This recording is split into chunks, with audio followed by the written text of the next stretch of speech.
bombing campaign leaked out, the anti-war movement exploded. And so did Nixon's staffers, enraged by the unauthorized disclosure. On White House orders, the FBI tapped the phones of administration officials and journalists in search of the leaker. When the leaks continued, Nixon's men ordered up a more aggressive program of break-ins, bugging, mail opening, and other measures. The FBI and other intelligence agencies resisted them.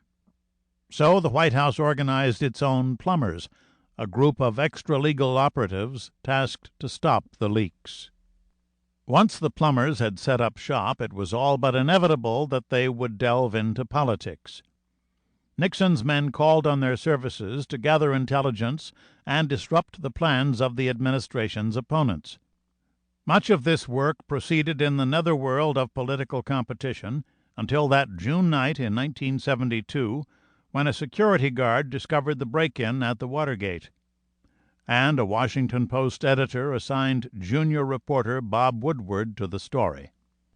When we think of Watergate, we think of Woodward and Carl Bernstein, the reporters who pursued the case, and the force they unleashed, the tremendous power of modern investigative journalism. Today's era of adversarial reporting, for better or worse, offers financial rewards and critical acclaim to journalists who make sensational, politically charged investigative breakthroughs. Watergate also established the rights and duties of whistleblowers, government and business employees who report illegal activities in the workplace. In 2002, 3 whistleblowers, Colleen Rowley of the FBI, Cynthia Cooper of WorldCom, and Sharon Watkins of Enron, were named Persons of the Year by Time magazine. The deference we afford these truth-tellers today, and the various whistleblowing statutes that protect them, testify to the power of Watergate's most mysterious figure and one of the most sensational secret agents of all time, Woodward's confidential source, the man dubbed Deep Throat by a Post editor. As Woodward and Bernstein made clear in their book, All the President's Men, Deep Throat essentially created the Watergate story, steering Woodward to the major issues of crime and corruption that went far beyond the third-rate burglary of the Democratic National Committee headquarters in Washington's Watergate complex.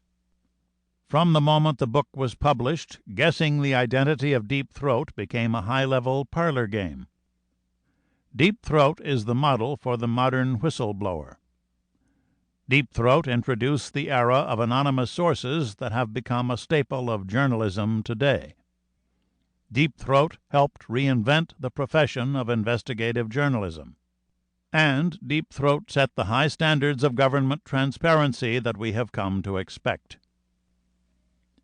The question is not simply, who is Deep Throat, but why did he do it?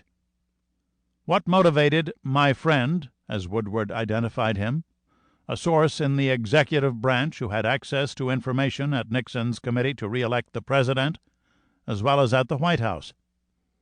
Was he a man of honor willing to risk his career for the truth, or a man with a grudge? Why did Deep Throat remain anonymous for so many years, in spite of the fame and fortune to be gained through his notoriety?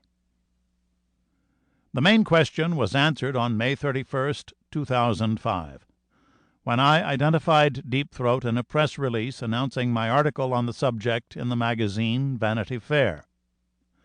That person is my client, William Mark Felt, 92 years old at this writing, formerly the number 2 man in the Federal Bureau of Investigation.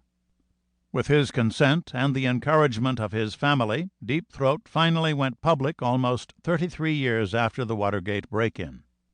The Vanity Fair article told of how we identified W. Mark Felt and how his family persuaded him to reveal the secret he had intended to keep until death. Much of the article recapitulated the Watergate story for the benefit of younger readers.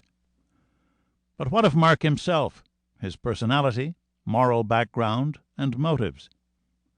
How did he work his way through a time of tension and isolation, taking on not only a corrupt administration, but the new compliant FBI leadership that the Nixon administration had installed?